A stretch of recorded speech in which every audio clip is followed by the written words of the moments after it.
हम तुझसे किस हवस की फलक जस्तजू करें, हम तुझसे किस हवस की फलक जस्तजू करें, दिल ही नहीं रहा है कि कुछ आरज़ू करें। सलाम, नमस्ते, सत श्री अकाल। मैं हूं आपके साथ हर्षिता मिश्रा और आप देख रहे हैं टाइम्स मेल।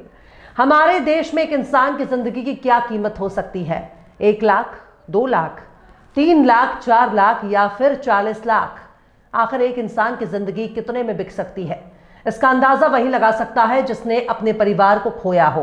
परिवार को खोने का दर्द और तकलीफ के बारे में वही जानता है जिसने परिवार बसाया हो, जिसने शादी की हो, जिसने माँ बाप की सेवा की हो, जिसने बच्चे पैदा किए हो, जिसने बच्चों को पाल पोस कर बड़ा किया हो, जिसने बच्चों को पढ़ाया लिखाया हो, जिसने बच्चों की शादी की हो, जिसने बहू लाई हो, जिसने एक परिवार को बड़ा होते हुए देखा।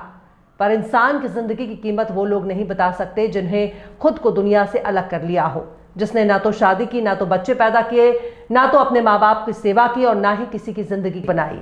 जिन लोगों ने बच्चे पाले, बच्चों की शादी नहीं की, उन लोगों से जिंदगी बचाने की उम्मीद करना ही बेईमानी है। अपनी बीवी छोड़कर देश कल्याण की बात करना ही सबसे बड़ा ढोंग है। अगर बीवी छोड़कर देश और समाज का भला हो सकता है तो ऐसे लोगों को समाज से दूर करने में ही समाज का भला है। कुंभ हर 12 साल पर आता है। इस बार के कुंभ में महा शब्द जोड़कर महाकुंभ बना दिया। इसे 144 साल बाद आने वाला कुंभ बताया गया। मीडिया और आईटी ने 144 साल का खूब प्रचार किया। हर कोई 144 साल बाद आने वाले इस महाकुंभ में गोते लगाने के लिए उतावला हो रहा है। भीड़ इतनी बेकाबू हो चुकी है कि इलाहाबाद के स्कूल कॉलेज सब कुछ बंद हो चुके हैं। आने जाने के रास्ते भी बंद हो चुके हैं। भगदड़ की घटना दोबारा होने की भी संभावना नजर आ रही है। पर वीवीआईपी लोगों के बंदोबस्त ने सारे जख्मों को भुला दिया। गरीब लाइन लगाकर दौड़ रहा है और अमीर वीआईपी घाट पर आराम से डुबकी लगा रहा है। पर यह भीड़ ये भी बता रही है कि हमारे देश में प्रचार तंत्र कितना मजबूत है। यानी हमारे देश के लोगों के बीच फर्जी जानकारी फैलाकर एक जगह पर इकट्ठा करना बहुत आसान है। अक्सर फेक न्यूज की फैक्ट चेकिंग होती रहती है, पर 144 साल के महाकुंभ की जानकारी को सरकार ने कितनी बार फर्जी करार दिया। नई दिल्ली स्टेशन पर भगदड़ की घटना के आंसू अभी रुके भी नहीं थे, पर अब जांच में कुछ ऐसी जानकारी सामने आ रही है जिससे पता चलता है कि हमारे देश का सत्ता और सिस्टम सिर्फ पैसे वसूलना जानता है और पैसे के लिए कुछ भी कर सकता है, चाहे आपकी जान बचे या प्राण पखेरु हो जाए। पर पैसे कूटने में सरकार पीछे नहीं हटेगी। अगर कोई हादसा हो जाएगा तो इसे छिपाने के लिए अफवाह करार दे दिया जाएगा। अगर पोल पट्टी खुल जाती है तो फिर मरने वाले की जान की कीमत लगाई जाती है।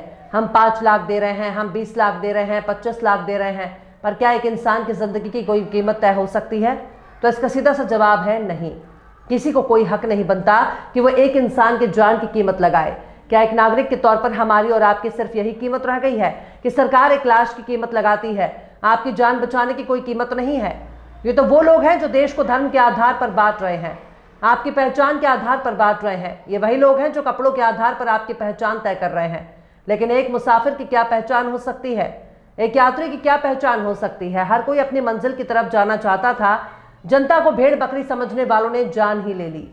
आखिर कैसे नई दिल्ली स्टेशन पर भगदड़ ने ली लोगों की जान?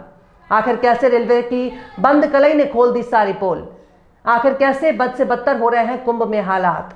आखिर कैसे बेतहाशा भीड़ बनती जा रही है मौत का काल?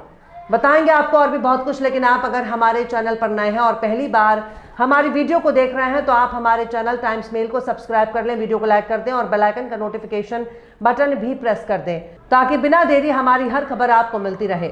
लौटते हैं अब खबर की तरफ। नई दिल्ली रेलवे स्टेशन पर 15 फरवरी को हुई भगदड़ में 18 लोगों की मौत हो गई थी। इस वारदात के बाद आरपीएफ की एक रिपोर्ट सामने आई है जिसमें बताया गया है कि प्लेटफॉर्म बदलने की वजह से हादसा पेश आया। इसमें बताया गया है कि इलाहाबाद यानी प्रयागराज जाने वाली कुंभ स्पेशल ट्रेन के प्लेटफॉर्म बदलने के अनाउंसमेंट से हादसा हुआ है। रेलवे प्रोटेक्शन फोर्स आरपीएफ ने इस वारदात के एक रोज बाद 16 फरवरी को दिल्ली जोन को एक रिपोर्ट सौंपी है। इसमें बताया गया है कि 15 फरवरी की रात तकरीबन 8:45 पर अनाउंसमेंट किया गया कि प्रयागराज जाने वाली कुंभ स्पेशल ट्रेन प्लेटफॉर्म नंबर 12 से रवाना होगी। कुछ देर बाद एक और अनाउंसमेंट किया गया कि कुंभ स्पेशल ट्रेन प्लेटफॉर्म नंबर 16 से रवाना होगी। इसके बाद भगदड़ के हालात पैदा हो गए। आरपीएफ की रिपोर्ट के मुताबिक ये वो समय था जब मगध एक्सप्रेस प्लेटफॉर्म नंबर 14 पर खड़ी थी। प्लेटफॉर्म नंबर 15 पर उत्तर संपर्क क्रांति एक्सप्रेस लगी थी। प्रयागराज एक्सप्रेस में चढ़ने के लिए यात्रियों की भीड़ भी प्लेटफॉर्म 14 पर मौजूद थी। यानी 3 ट्रेनों के आने जाने वालों की भीड़ प्लेटफॉर्म पर पहले से मौजूद थी। अनाउंसमेंट सुनकर यात्री प्लेटफॉर्म 12, 13 और 14, 15 से फुटओवर ब्रिज 2 और 3 के जरिए सीढ़ियां चढ़ने की कोशिश करने लगे। इस दौरान मगध एक्सप्रेस, उत्तर संपर्क क्रांति और प्रयागराज एक्सप्रेस के यात्री सीढ़ियां से उतर रहे थे। धक्का मुक्की के बीच कुछ यात्री फिसलकर सीढ़ियों पर गिर गए और भगदड़ मच गई। घटना से 2 घंटे पहले 2600 जनरल टिकट बेचे गए।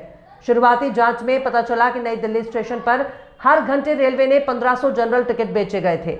रिपोर्ट में यह भी बताया गया है कि आरपीएफ की तैनाती उस तादाद में नहीं की गई जो भीड़ को कंट्रोल कर सके। आमतौर पर दिन भर में 7000 टिकट बेचे जाते थे, लेकिन घटना वाले दिन 9600 टिकट बेचे गए थे। यानी रेलवे केवल पैसा कमाने में लगी थी। रेलवे के पास राजधानी में आरपीएफ की कोई कमी नहीं थी। सरकार चाहती तो बंदोबस्त पहले ही कर सकती थी, लेकिन टिकट के बदले पैसे बटोरने में लगी रही। वहीं अगर इलाहाबाद की बात की जाए तो लगातार बढ़ रही भीड़ को देखते हुए उत्तर रेलवे के लखनऊ मंडल ने कुंभ मेले के सबसे नजदीकी रेलवे स्टेशन प्रयागराज संगम को 28 फरवरी तक के लिए बंद कर दिया है। अमर उजाला तो यहां तक कह रहा है कि भगदड़ जैसे बनी स्थिति तो प्रयागराज जंक्शन पर यात्रियों के प्रवेश पर लगाई रोक, बंद करने पड़े सभी गेट। इसमें बताया गया है कि प्रयागराज जंक्शन के सिटी साइड में संगम स्नान कर लौट रहे श्रद्धालुओं की भीड़ रात 10 बजे के बाद अचानक बढ़ गई। रात 10:30 बजे भगदड़ जैसी हालात बन गए, जिसके बाद एहतियात के तौर पर रेलवे प्रशासन ने जंक्शन पर एंट्री को बंद कर दिया। इस वजह से सड़क पर खड़े लोग शोर शराबा करने लगे। श्रद्धालुओं को खुसरो बाग की ओर डाइवर्ट कर दिया, लेकिन वहां भी भीड़ ज्यादा हो गई। इस दौरान जंक्शन के बाहर और खुसरो बाग पर लगातार अनाउंसमेंट किया जाता रहा कि यात्री धैर्य से काम लें। भीड़ बढ़ने पर प्लेटफॉर्म 1 से लेकर 5 तक ट्रेनें रवाना की। कुछ ही देर में उन्हें उनके गंतव्य तक जाने वाली ट्रेन पर पहुंचा दिया जाएगा। वहीं भीड़ बढ़ने पर प्लेटफॉर्म 1 से लेकर 5 तक बारी बारी से आधा दर्जन ट्रेनें मुगलसराय, कानपुर और मानिकपुर रूट की ओर रवाना की गई, जिसके बाद भीड़ कम हो गई। लेकिन ये भीड़ बताने के लिए काफी है कि यात्रियों के साथ कभी भी कुछ भी हो सकता है। उनके जान की कोई कीमत नहीं है। पत्रिका भी बता रहा है कि मध्य प्रदेश के भोपाल स्टेशन पर भी नई दिल्ली जैसे हालात बन चुके हैं, जहां कभी भी कोई घटना हो सकती है। पत्रिका लिख रहा है कि गोरखपुर जा रही कुशीनगर एक्सप्रेस भोपाल स्टेशन पहुंची तो इतनी भीड़ थी कि भगदड़ जैसे हालात बन गए। इस दौरान सिर्फ 20% यात्री ही ट्रेन में चढ़ सके। खैर, बहुत से लोगों के परिवार के कुछ लोग ट्रेन में चढ़ सके तो बहुत से लोग छूट गए। पर सवाल है कि यात्री की भीड़ को कंट्रोल करने वाला क्राउड मैनेजमेंट सिस्टम कहां है? रेलवे की नजर में श्रद्धालु भेड़ बकरी हैं। एक नाकारा रेल मंत्री देश के सीने पर मूंग दल रहा है और जनता लाइन लगाकर ट्रेन की आस में खड़ी है। बहरहाल, चलते चलते आखिर में जहूर बिस्वानी ने भी क्या खूब फरमाया है। जो अपने खून से अपने दिए जला लेते, जो अपने खून से अपने दिए जला लेते, वो क्या किसी के चरागों की आरजू करते। फिलहाल इस खबर में बस इतना ही। इस पूरी खबर को शम्स तबरेज ने लिखा है, जिन्हें आप ट्विटर पर भी फॉलो कर सकते हैं। ट्विटर हैंडल है @शम्स तबरेज गाजी। ये वीडियो आपको कैसा लगा कमेंट बॉक्स में जरूर बताइए। वीडियो पसंद आए तो लाइक करें, शेयर करें और बेबाक, निष्पक्ष, स्वतंत्र पत्रकारिता को सपोर्ट करने के लिए आप हमारे चैनल टाइम्स मेल को जरूर से सब्सक्राइब करें और हाँ, बेल आइकन की घंटी वाली बटन आप जरूर से दबा दें ताकि आपको हमारे आने वाले नए वीडियो की नोटिफिकेशन फौरन ही मिल जाए। फिर मिलते हैं किसी और वीडियो में एक नई खबर के साथ। हर्षिता मिश्रा को दीजिए इजाजत। जय हिंद।